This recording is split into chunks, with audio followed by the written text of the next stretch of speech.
Have you ever wondered why Canada is in debt? Have you ever wondered why the government forces Canadians to pay so many taxes?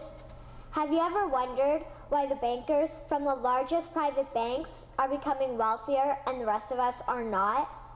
Have you ever wondered why the gross national debt is over $800 billion? Or why we are spending $160 million a day on the interest of the national debt? That's $60 billion a year. Have you ever wondered who receives the $60 billion? What I have discovered is the banks and the government have colluded to financially enslave the people of Canada. I will share with you 3 important points of reference which will hopefully spark enough interest and concern for you to continue the research on your own and to engage your government to stop this criminal act against the people of Canada. First, we will briefly examine the Bank of Canada. Second, we will see how our banking system works today. And lastly, I will offer a viable solution that we can petition our government to implement. A very little known figure in Canadian history is J.L. McGeer. He was a lawyer, member of Parliament, and Mayor of Vancouver. His contribution to Canada is probably the greatest in our history. He championed the creation of the National Bank of Canada, whose sole purpose is to create and manage Canada's money. It was formed on July 3, 1934, and owned by all Canadians. Until the 1970s, because of the Bank of Canada, Canada's national debt was held at a constant, manageable level until the government decided to implement what we now have as our modern-day banking system that is robbing the Canadian people. So how are they robbing us? Allow me to explain how our private banks and government work today. First, the Canadian government borrows money from the private banks. They then lend the debt-based money to Canada with compounded interest. The government then continues to increase taxation of Canadians year after year in order to pay back the interest on the exponentially growing national debt. What results is inflation, less real money for Canadians to spend into our economy, and the real money being used to pad the pockets of the banks. Also, the government gave the banks the ability to loan out money that doesn't exist in the form of loans. When a bank gives you a mortgage, which literally means a death pledge, or a loan, they don't actually give you money. They click a key on a computer and generate the fake money out of thin air. They don't actually have it in their bank vaults. Presently, the banks only have $4 billion on reserve, but they have loaned out over $1.5 trillion. To quote Graham Towers, each and every time a bank makes a loan, a new bank credit is created. New deposits, brand new money. Broadly speaking, all new money comes out of a bank in the form of loans. As loans are debt, then under the present system, all money is debt. What I find interesting is even Jesus, in Matthew 21, drove out the money changers in the temple because they were manipulating the currency to steal money from the people. The private banks are just like the money changers in Matthew 21. They are defrauding and robbing the people of Canada, thus their freedom, and they need to be stopped. How should the banking system work? In an infamous interview, Mr. McGeer asked Mr. Towers, "Can you tell me why a government with power to create money should give that power away to a private monopoly and then borrow that which Parliament can create itself back at interest to the point of national bankruptcy?" Mr. Towers replied, "If Parliament wants to change the form of operating the banking system, then certainly that is within the powers of Parliament. In other words, if the Canadian government needs money, they can borrow it directly from the Bank of Canada. The people would then pay fair taxes to repay the Bank of Canada. This tax money would in turn get injected back into our economic infrastructure and the debt would be wiped out. Canadians would again prosper with real money as the foundation of our economic structure and not debt money. Regarding the debt money owed to the private banks, such as the Royal Bank, we would simply have the Bank of Canada print the money owing, hand it over to the private banks, and then clear the debt with the Bank of Canada. And yes, we have the power and lawful right to do so. In conclusion, it has become painfully obvious, even for me, a 12-year-old Canadian, that we are being defrauded and robbed by the banking system and a complicit government. What will we do to stop this crime? What will we do to ensure that the next generation will live free and clear of the debt-based economy that enslaves them to the banks? Margaret Mead said the following, and I hope that all of you remember this. Never doubt that a small group of people can change the world. Indeed, it is the only thing that ever has. Thank you.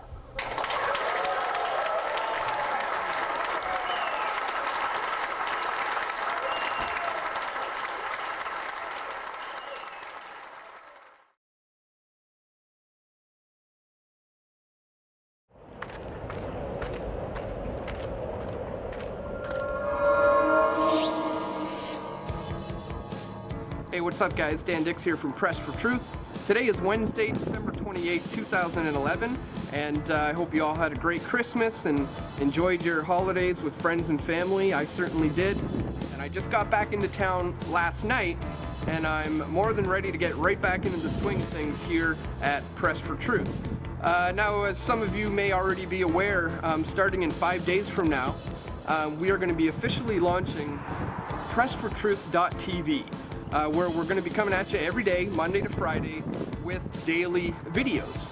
So we're really hoping that you guys will support Press for Truth and support independent media by signing up to pressfortruth.tv, and I certainly hope to see you there this Monday.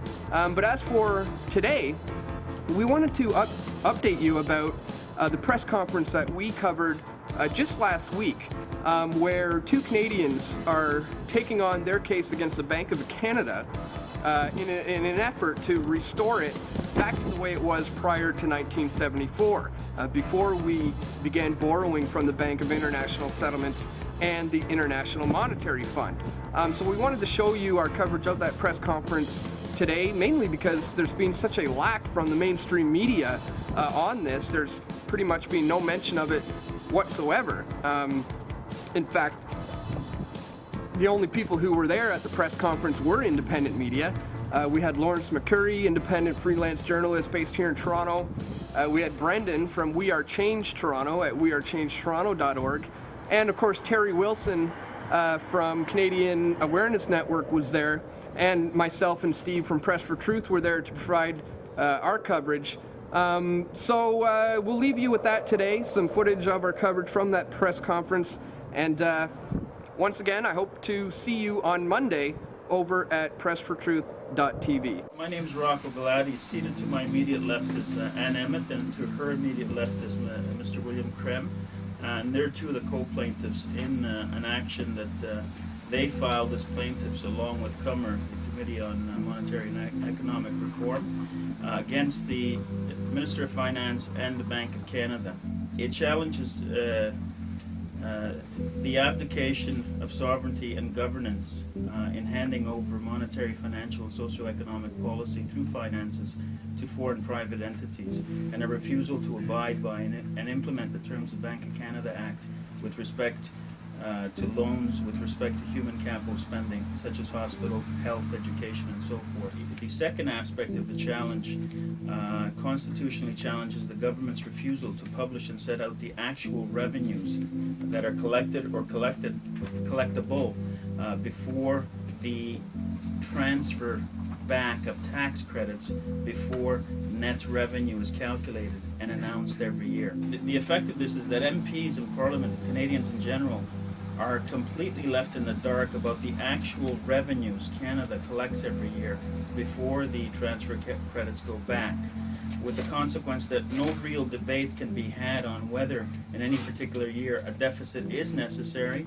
and if it's necessary, where the money or loans should come from. This is a constitutional violation that goes to the foundation of our system in terms of the rule of law. The Bank of Canada was actually organized as a private bank, and it was nationalized only in the year before the outbreak of the war. And by doing so, Canada's record, economic record, cost of the war to it, is far more successful than that of the United States or Britain, who had private central banks. You understand that because the Bank of Canada belongs to us, and we earned that as a result of the consciousness and concern that arose in Canadian people at the time of the Great Depression that Bill was talking about a minute ago. And so here the government is able to create money that we need for schools, for hospitals, for healthcare, for the environment, at little or no interest. And it's borrowing it instead from private banks who create that money out of thin air. It's nothing but debt. It's nothing but numbers in a computer. After we allow them to make money out of thin air, we allow them to collect interest at our expense on the money they lend. Then, when they do get into difficulties, which they do because we've granted them deregulation that they required, then we are told that we have a deficit. And that is, we must pay off the debt. We must pay off the deficit at the expense of education, healthcare, and all the rest of it. How clever is this? It's time to challenge that system. Our government does not have the constitutional jurisdiction to govern at the behest of foreign private entities, banking or otherwise. The Bank of Canada, in fact, also fully bankrolled the Second World War. And the St. Lawrence Seaway. And the St. Lawrence, and so on, and so for the government to pretend that this is new, this is a crazy new idea, is just a fallacy. That's why the bank was set up in the first place, so we would have, as Canadians, control over our own monetary policy as it affects our socioeconomic policies. Between 1981 and 1995, the federal government collected from income tax something like $619.2 billion. It paid in interest to private moneylenders $428.2 billion. You can't allow foreign private entities in secret meetings to govern your country, and that's what's happening with respect to the way banking exerts its influence, because they're ignoring the Bank of Canada, and moreover, they're ignoring their constitutional duty to properly account in the budgetary process. During the time of the G20 infamous meeting down in Toronto, there was a seminar downtown at which Paul Martin, you will remember, as finance minister and prime minister of this country, Paul Martin was the keynote speaker, and this was his message. Nation states can no longer handle their own economies. There must be international laws, and those laws must be mandatory and enforceable.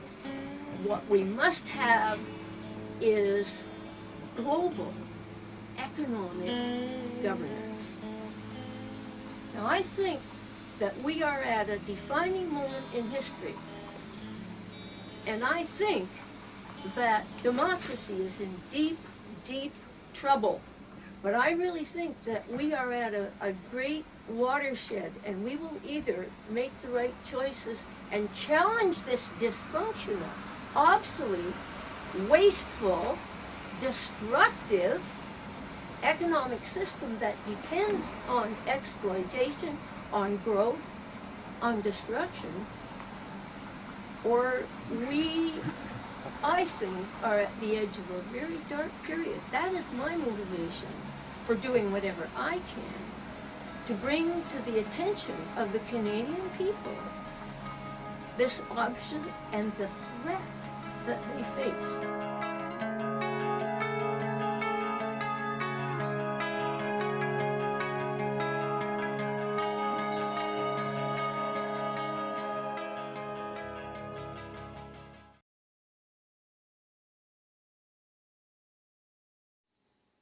Welcome everybody. This show is about destroying all racism and Satanism by talking about world current events and Yahuwah Bible Torah.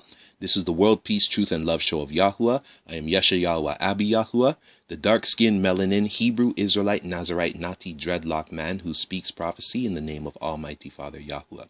Almighty Father Yahuwah is life and love is truth. And this is why Yahuwah's people will always speak Yahuwah's holy word and truth, so that people will see Yahuwah's healing, miracles, and prophecy throughout the world. So you could see that's what the Bible Torah teaches, and that's what it means to be a Hebrew Israelite. So in the world, you could see that the money is a bank fraud, because the world governments and the Queen of England have borrowed more money than they can repay to the international and private banks. And how they rule the world politically and multi-religiously is with legal sovereignty that comes from being a political owner over land and making rules over that land.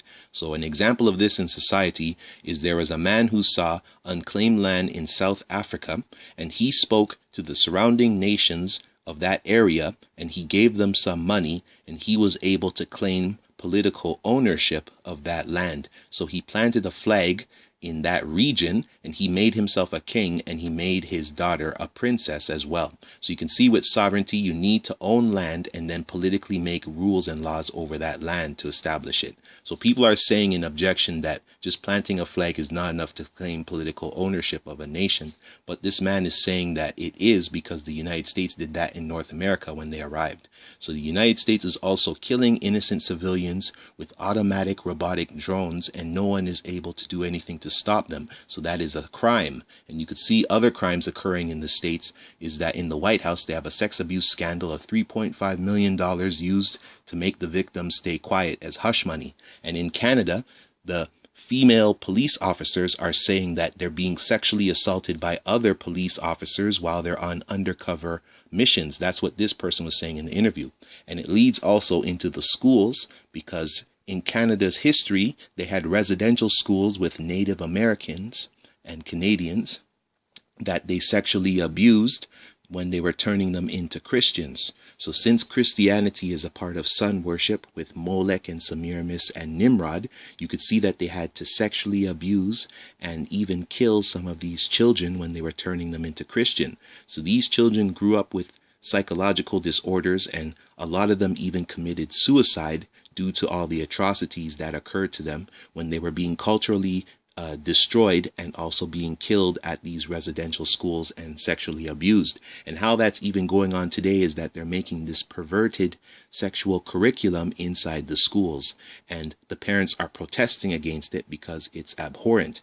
And on TV, how they're making these things funny is people like Ellen have a game where they're mimicking people being hung, where they knock the chair out of them and they fall down and die. So Pope Francis, he's even admitting that the Christian church has 2% pedophilia in all of its Christian organizations. So that includes all of the priests, bishops, cardinals, and all the people inside of all the Christian Catholic schools. The entire organization is pedophile ridden, and that's what the head of the church, the Pope, is saying. So that must mean that on every half an hour and every hour throughout the whole world, children are being raped inside of these churches and inside of the Christian Catholic schools and all of the Christian organizations worldwide. And more proof of this is just like on that TLC show that was canceled called 19 Kids and Counting. They were a part of a Christian organization, and that person was caught in pedophilia, and that's what made the show get canceled. So this is proof to what they're saying. They're admitting that pedophilia is all throughout the school systems and all throughout all of the Christian Catholic organizations, and nobody's doing anything to stop it. And furthermore, you can see people are too distracted by watching those shows by that homosexual lesbian Ellen, who is having a game that is mimicking people being lynched, where they used to stand on the chair and they used to knock the chair out under the person and they would fall down and die. And the audience would laugh when they were doing public lynchings of dark-skinned, melanin, black people. So they can't do public lynchings anymore today, and all of those racist organizations have gone into the background, but they still operate. So they have these celebrity TV reality movies and shows that subliminally show these type of actions taking place, where they make it a comedy so that the audience laughs at it, and the psychology of that is showing that people are being desensitized to all of the oppression, slavery, perversion, and all of the crime that is happening around them, and they're being desensitized by laughing at it and learning to enjoy it. So they're making people psychologically enjoy their pain.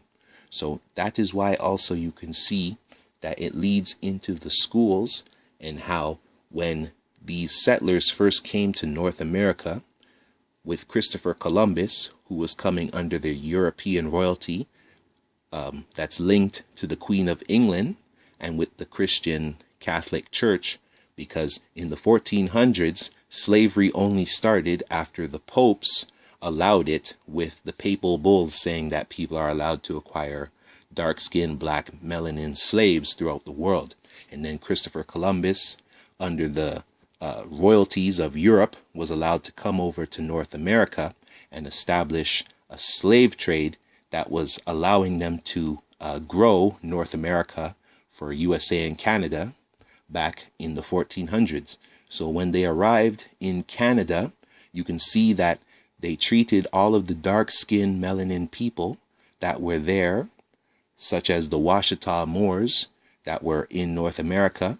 They fought against them, and you could see in Canada with the residential schools, they also fought against the natives that were in the land, and when they were able to put them into schools, they sexually abused them and killed them and psychologically traumatized them.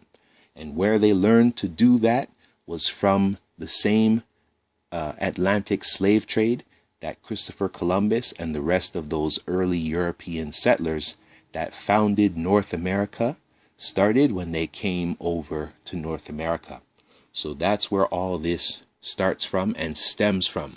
So why I showed that video in the beginning is to show that the economic bank fraud is stemming from the racism and the Satanism that came from the early settlers that first came to North America, and with the world domination that these racist Satanists are trying to do when they first started to explore the earth.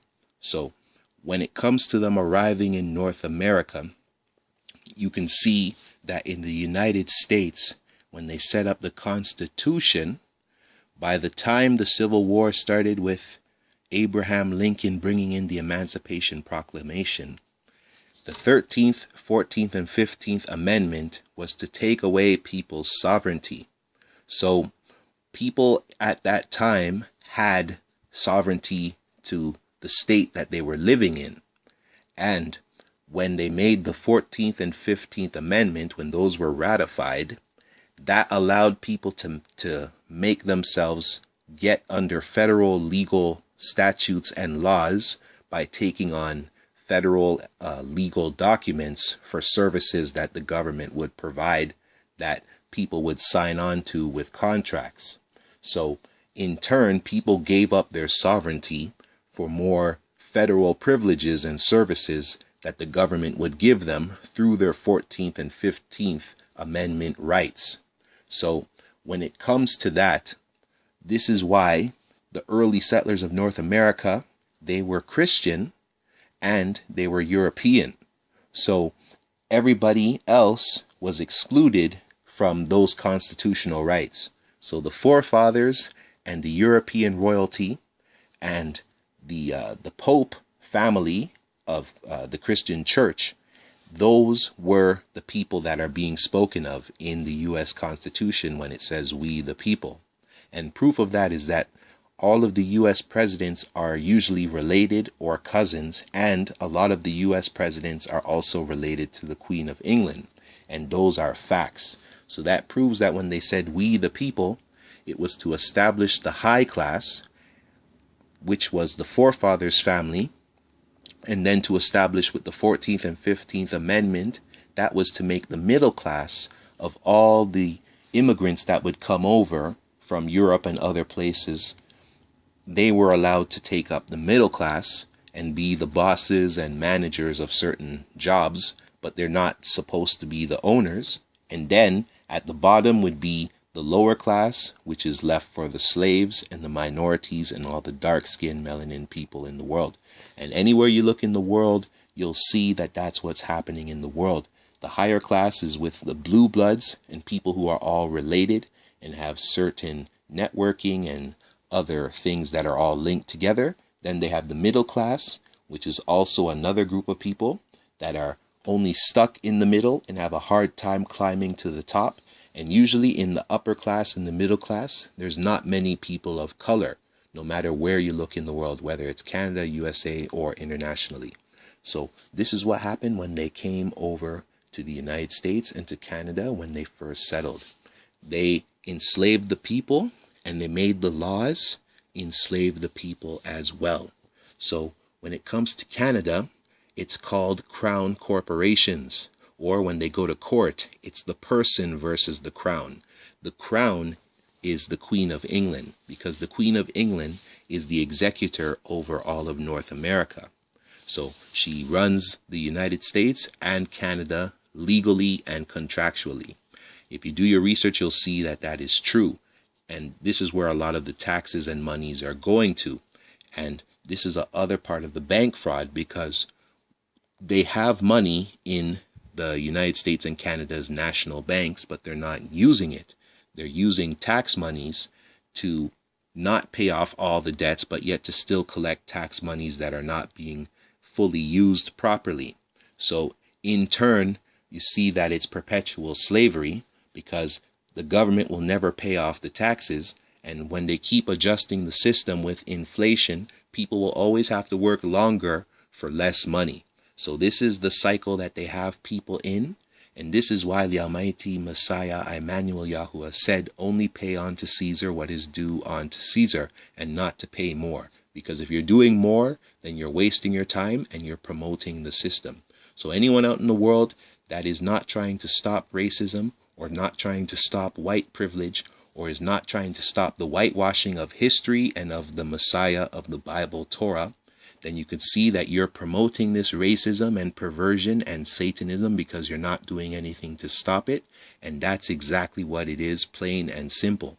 So this is why the World Peace, Truth, and Love Show of Yahuwah is speaking on these issues, because it's about showing people how to not be yoked to the system, as the Messiah Emmanuel said, and people will do as they see fit, as Yahuwah shows them to do. So when it comes to sovereignty, why we want to achieve it and to use your legal status on that level is so that you're not held under by so many legal statutes that these people put into place when they started this slavery in North America.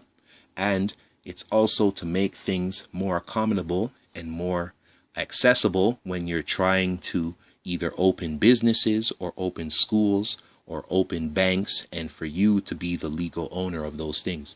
But essentially, it's like I said, as Yahuwah is telling me to say with Yahuwah prophecy, this is all about sovereignty, which comes to owning land, and why the UN and the Queen of England are monopolizing sovereignty and only showing people that are either Freemasons, because the man who took over land in South Africa there, his flag had Freemason symbols on it. Why they're showing this, that only people who go through their organizations or their faith systems, which are Satanism, only they will be able to become the rulers of the world. So you can see that they're doing this because sovereignty is about owning land and about occupying land. And land is about having resources such as energy, metals, oil, trees, all sorts of minerals, essential stuff that the earth makes. So why they're doing it is they want to occupy the earth with world domination, and then they set up a legal system to make it seem as if they're doing things properly. So when you check the Canadian and the US legal system, both of them are de facto governments. And that means that they took over the land and they took over the governance of the land illegally, and that they're running an illegal government. So that's in the Black's Law Dictionary. You'll see that Canada and USA are both de facto governments. So this is why I'm saying that these people were barbaric when they came over to North America and established the slave trade from the Atlantic slave trade in the 1400s.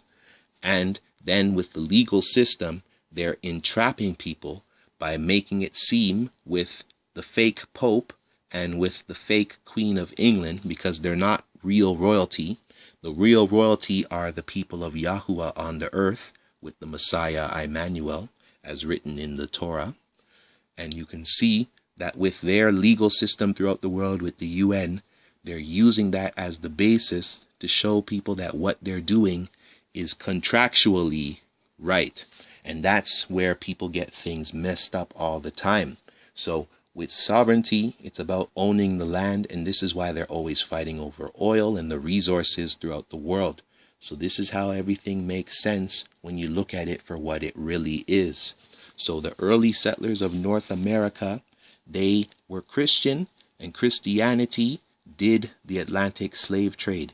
So Christianity whitewashed the Bible, and they did that so that they would make Caucasians be looked upon as deities.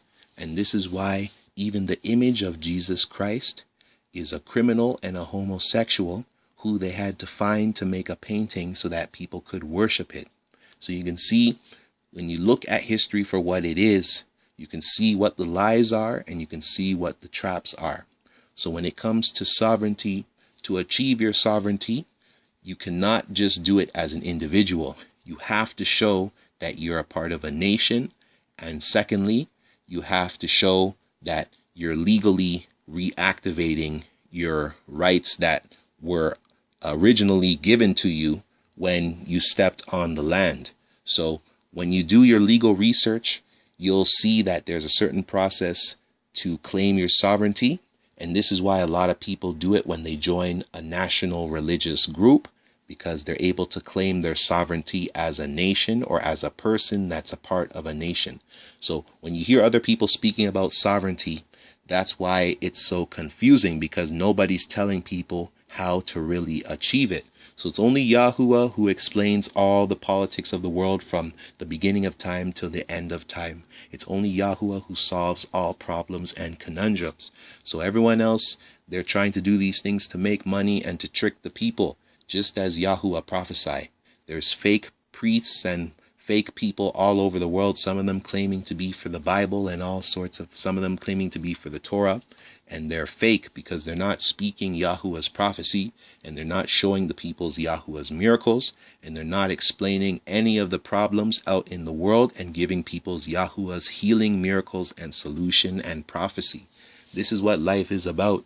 From the beginning of time, when Yahuwah created man, he created the Hebrew Israelites for prophecy, healing, and miracles. Everything we built, when you read the Bible, was based upon prophecy, healing, and miracles. They didn't do it for vanity. They didn't do it for any other reason. When they built the temple, it was for healing, miracles, and prophecy. That was where the Levites used to practice the medicine that Yahuwah would show them so that they would heal the people throughout the whole Israelite community. So everything we did, any city we built, was for the same reason, to establish Yahuwah's healing, miracles, and prophecy throughout the world.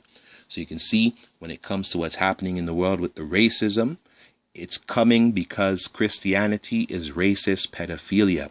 It's sun worship. That's why they go to church on Sunday. With all the pedophilia in the church, it's because it's connected to Nimrod and Semiramis and the worship of Molech, who did pedophilia child sacrifice, and it's in the Bible. This is why they have Christmas on the day that it's on the 25th, because it's the same time as all of the sun worship throughout the world. So this is why I'm saying Yahuwah says to check history for what it is and to see life for reality for what it is. And this is why Almighty Father Yahuwah is life and love and truth. And when you look at things for what it really is, Yahuwah will show you miracles and healing throughout the world. So the Messiah Emmanuel came and spoke Yahuwah's holy word for everybody, so everyone will live in peace and love and truth, no matter where they come from. And Yahuwah prophesied that not everybody in the world would live that way. So this is why Yahuwah showed there will be holy people on this earth, and there will be righteous people on this earth, and then there will be wicked people on this earth that will burn in Yahuwah's lake of fire in hell. So when it comes to life, all these distractors and people that are being negative, leave them alone. Tell them to shut up and mind their own business, because they're not doing anything. They're not saying anything. All they're doing is distracting people and trying to get attention on themselves when they're not doing anything. And all they want to do is complain. If anyone is complaining, tell them to do something about it. If you're just complaining, tell them to go complain to themselves or talk to someone else, because they're just wasting time. If you're not doing anything, you're just wasting time. So people should be praying with their family every day. Men and women should know how to be with each other as people of Yahuwah's Bible, Torah. The men should support the women and uplift the women, because Yahuwah's people are supposed to be prophets and prophetess, and also supposed to be disciples of the Messiah, Emmanuel, in the name of Almighty Father Yahuwah. So men, just like how Deborah and just like how Miriam, Moses' sister, were prophetess, and there are many other prophetesses in Israel, in the Bible, Torah. Women are supposed to be like that today, and the same for men. The priesthood has already been done away with. This is why we're disciples of the Messiah, Emmanuel. So everyone's supposed to be living with Yahuwah's Holy Spirit to spread out Yahuwah's healing, miracles, and prophecy. So people should be learning stuff, new things every day, by stopping pollution and helping the earth and the animals. Eat organic food, have fresh water. Also put air purifiers in your house to clean out the air and the dust. Keep plants in your household. They also clean out the room.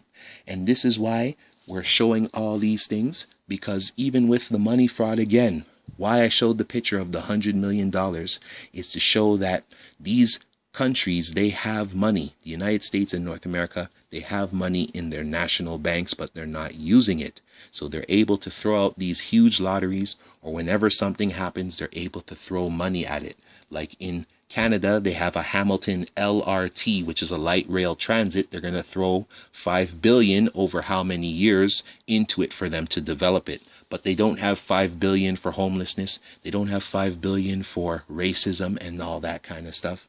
And even when it comes to things that happened in the past, they want the Pope to apologize for the regimental schools, but the Pope never apologized for the transatlantic slavery that they allowed back in the days. So when it comes to truth, we stand up for it in the name of Yahuwah. So Yahweh says to help people that are helping themselves. If people aren't helping themselves, then leave them alone, because they're wasting time. So family needs to do teamwork so that they can grow children. The men need to respect the women. Women are supposed to be respected, and all of this whoredom is supposed to be taken away and be broken down. So Yahuwah always spreads peace, truth, and love. We're supposed to always know that we respect the elders, and that some of them are slavery traumatized. So we have to know that we take guidance from them, and that we also share what we learn with them. So for dark-skinned melanin people, we always respect the fact that we're dark-skinned melanin. We love that. And we also respect the fact that we're all human, and that people came from Yahuwah's original dark-skinned melanin people. And that's where humanity comes from. So life is peace and truth. And you can see throughout the world, everyone else has their national pride, because they're following the UN and the Queen of England with the whitewashing and the racism of the world. So that's what makes it Satanism, because they're doing all that in the name of sun worship, which is Satanism. So Yahuwah, peace and truth, will always burn out all Satanism with Yahuwah, peace, truth, healing, and miracles. Everybody, peace, truth, and respect of Almighty Father Yahuwah. Hallelujah.